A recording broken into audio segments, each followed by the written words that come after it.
men have the advantage, in some aspect the women. So hope that answers the question. Thank you. Can we have the next question from the sister? Assalamu alaikum wa rahmatullahi wa barakatuh. Wa alaikum assalam wa rahmatullahi wa My name is barakatuh. Shafina. Can you increase my volume, please? Without the weapon, I am weak. My name is Shafina, and I'm a student in this college. From Western perspective, Muslim women have so many restrictions, such as wearing hijab, social control, and limitation as freedom of expression. Actually, it's the other way around. So, as my question is, Sorry, how sister, can that women have restriction about hijab? yes, And what is the other part of the question? I could not hear it clearly. yeah, we have restrictions, but actually, from Western perspective, they thought that the hijab is like so many restrictions, but actually, it's the other way around for us. So my question is, how can we, as Muslim, explain this message without any misunderstanding between Islam and other religions? Well, sister asked a very good question, that though the Western world considers hijab as a restriction, as a subjugation, but it's an advantage, how can you explain? And mashallah, I was there with the Prime Minister of this country, and he told me this school, they have selected minimum those people who have IQ of 150 and above. So I can see that is the reason I'm getting questions like, why do the women have more advantages? And here the sister rightly said that wearing hijab is actually correct. It's the Western world which says restriction. So how can we reply to them? Point number one, if you see in most of the religions, the scripture says that you should wear hijab. If you read the Bible in the book of Deuteronomy, chapter number 22, verse number 5, says, the men should not wear clothes with that pertinent to women, and women should not wear clothes that which pertinent to a man. If you read in the 1 Timothy, chapter number 2, verse number 9, it says that women should be dressed up with sobriety and shamefacedness. They should not wear costly array and braided hair of gold. And in 1 Corinthians, it's mentioned in chapter number 7, verse number 5, it says that the woman that does not cover her hair, the woman that prayeth and does not cover her head, she dishonors the head. Her head should be shaved off. Shaved off. So Bible actually is more strict than the Quran. And even if you read in Rig Veda, it says that the woman should cover the head. So even in the Hindu scriptures, it says that women should be covered the head. As far as coming to hijab, normally,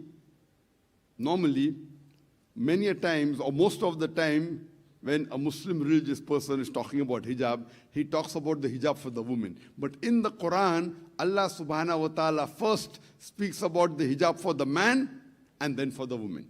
Allah says in the Quran, in Surah Nur, chapter number 24, verse number 30, say to the believing man that he should lower his gaze and guard his modesty.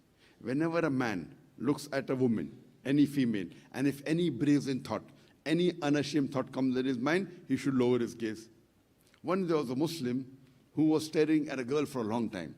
So I told him, what are you doing, brother? It's not allowed in Islam. He told me, our beloved Prophet said, the first glance is forgiven. The second is prohibited. I have not completed half my glance. What did the Prophet mean by saying the first glance is forgiven, the second is prohibited? That doesn't mean you can look at a girl for about 10 minutes without blinking and saying, I have not completed my glance. What did the Prophet mean? That if you look at a girl accidentally, do not intentionally look at her again to feast on her beauty. The next verse speaks for the hijab for the woman. In Surah Nur, chapter number 24, verse number 31. It says that, say to the believing woman that she should lower her gaze and guard her modesty and display not her beauty except what appears ordinary of, and to draw her veil, a head covering over the bosom, except in front of her husband, her father, her son, and a list of mahram, the close relatives which she can't marry is given. Basically, there are 6 criteria for hijab. Number 1 is the extent, which differs between the man and the woman. The remaining 5 are the same. For the man, the extent is from the navel to the knee. For the woman, the complete body should be covered. The only part that can be seen are the face and the hands up to the wrist. There are some scholars who say that even the face should be covered. The remaining 5 criteria are the same for the man and the woman. Number 2, the clothes they wear, it should not be tight-fitting so that it reveals the figure. Number 3, it should not be transparent or translucent so that you can see through. Number 4, it should not be so glamorous so that it attracts the opposite sex. Number 5, it should not resemble that of the opposite sex. And number 6, it should not resemble that of the unbeliever. Now, if you see in the past, in the history, in the time of Babylonia, women were never given respect. At the time of Babylonia, if a man committed murder, if he killed a woman, instead of him being punished, his wife was put to death. If you read about the Roman civilization, they considered women, they were used only for sex and pleasure. If you read the Greek civilization, they believed in a mythological woman by the name of Pandora, and that's the reason they degraded the woman, and they believed she was the cause for all the evil in the society. And in Greek civilization, women were used for sex and pleasure. If you read the Egyptian civilization, they consider that woman was a sign of devil.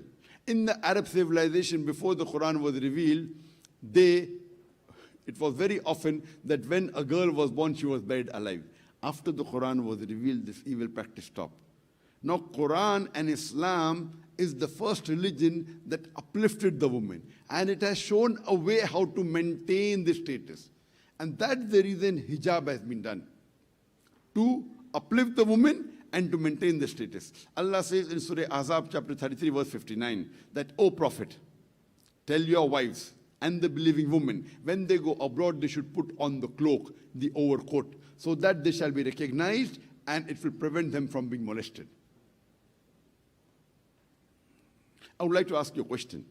That suppose there are 2 twin sisters who are very beautiful, who are equally beautiful, and if they are walking down the streets of Kale, and one of the twin sisters, she is wearing the Islamic hijab, the complete body covered, except the face and the hands up to the wrist, and the other twin sister, she is wearing the Western clothes, maybe a mini skirt or a top with a very deep neck. And if both these twin sisters are walking down the streets of Kale, and if round the corner there is a hooligan who's waiting for a catch, who's waiting to tease a girl, I'm asking you the question, which girl will he tease? Will he tease the girl who's wearing the Islamic hijab, or will he tease the girl wearing the Western clothes? Western clothes. It's a simple question and a simple answer. You invite and you get trouble. So that's the reason Quran has clearly mentioned that hijab has been prescribed for the woman so that they shall be recognized, they shall be respected, and it will prevent them from being molested. So the reason hijab has been made compulsory for the woman is to uplift them. Otherwise, they will go back as in the olden days. Women were used for sex and pleasure. Today, the Western civilization, claiming to uplift the Western civilization, talks about women liberalization. This Western talk of women liberalization is nothing but a disguised form of exploitation of a body, of degradation of a soul, and deprivation of honor.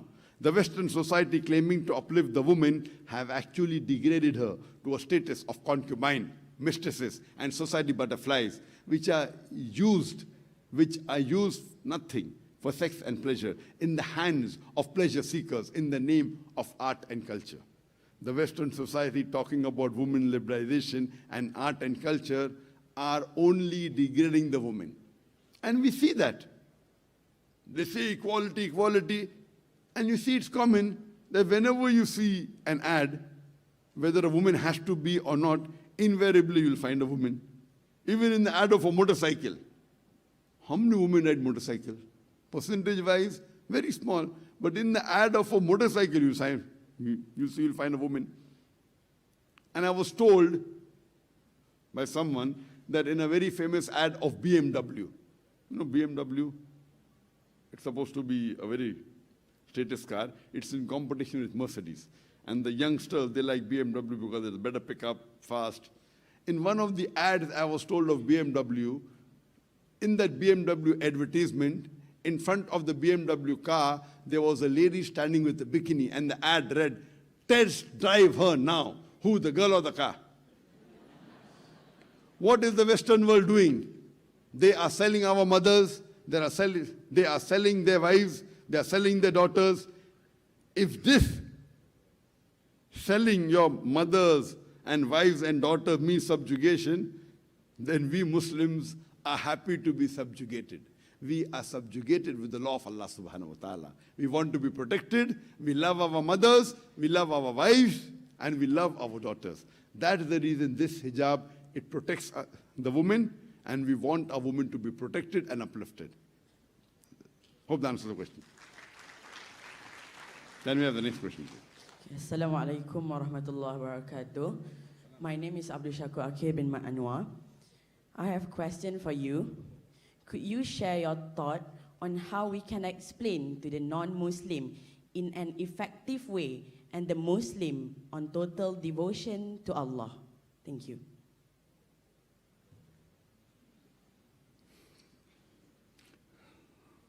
The student asked the question that how can we explain to a non-Muslim that there should be total devotion to Allah subhanahu wa ta'ala. First, we have to prove to the non-Muslims about Allah subhanahu wa ta'ala. There are different types of non-Muslim. Some non-Muslim believe in God. Some non-Muslim don't believe in God. First, we have to prove to them that Allah subhanahu wa ta'ala is our creator. And as I mentioned earlier in my talk, that Allah says in Surah Dariyat, chapter number 50 and verse number 56, وَمَا خَلَقْتُ الْجِنَّ وَالْإِنسَ إِلَّا لِيَعْبُدُونَ, that we have been created not but to worship Allah subhanahu wa ta'ala. Allah subhanahu wa ta'ala is our creator. He is our sustainer.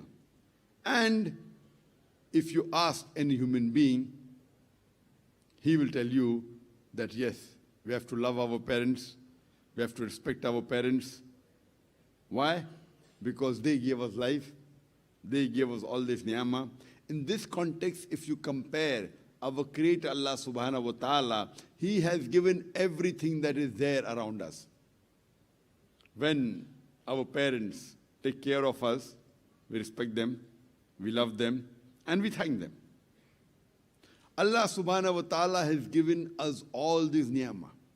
That's the reason it is compulsory that we thank Him. This body that Allah has given us, the health Allah has given us, the food Allah has given us, we have to thank Him. And how many of us thank Allah for the ni'mah? And how many of us have ever thought that the air we breathe, the air, leave aside the other ni'mah, the air, if we don't get this air for a few minutes, we would die. So Allah subhanahu wa ta'ala is the creator who has given us all the ni'mah. Since He is the creator who has given us all these blessings, all these wonderful things, as a human being, it becomes our duty that we have to thank Him. And there are various ways of thanking. In Islam, the word ibadah comes from the root word abd. Worship means ibadah.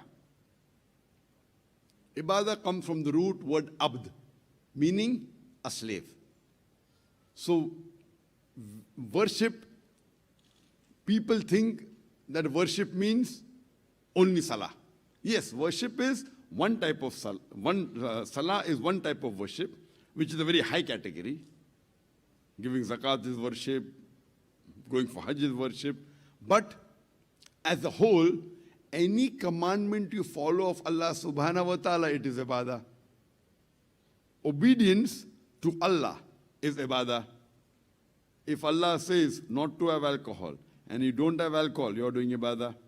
Allah says don't have pork, and you don't have pork, you are doing ibadah. Allah says you have to be honest, and you be honest, it's ibadah. Allah says don't tell lies, and you don't tell lies, that is ibadah. Allah says be good to your wife. If you are good to your wife, it's ibadah. So, following the commandment of Almighty God is ibadah. And since I mentioned earlier that this life is the test for the hereafter. Allah says in Surah Mulk, chapter number 16, verse number 2, Allazi khalaqal mauta wal hayata.